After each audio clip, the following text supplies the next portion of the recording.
ಭಾರತೀಯ ಕರಾವಳಿ ಕಾವಲು ಪಡೆ ಐಸಿಜಿ ಸಿಬ್ಬಂದಿ ಮತ್ತು ಅವರ ಕುಟುಂಬಗಳಿಗೆ 2 ಮಹತ್ವದ ನೀತಿ ಸುಧಾರಣೆಗಳನ್ನು ರಕ್ಷಣಾ ಸಚಿವ ರಾಜನಾಥ್ ಸಿಂಗ್ ಇಂದು ಅನಾವರಣಗೊಳಿಸಿದರು.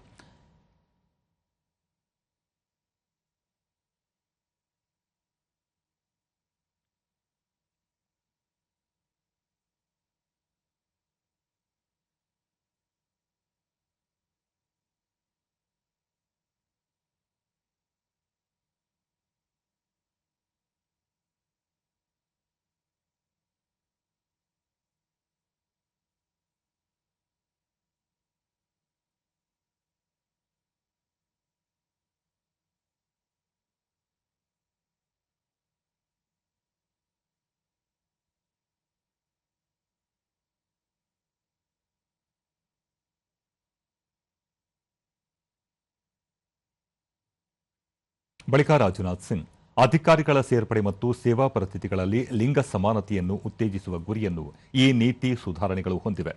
ಕರ್ತವ್ಯದಲ್ಲಿ ಇರುವಾಗ ಕಡಲಲ್ಲಿ ಕಾಣೆಯಾದವರ ಕುಟುಂಬಗಳಿಗೆ ಪರಿಹಾರ ನೀಡುವ ಆಡಳಿತಾತ್ಮಕ ಕಾರ್ಯವಿಧಾನಗಳನ್ನು ಸಹ ಇದು ಸುಗಮಗೊಳಿಸುತ್ತದೆ ಎಂದು ತಿಳಿಸಿದ್ದಾರೆ.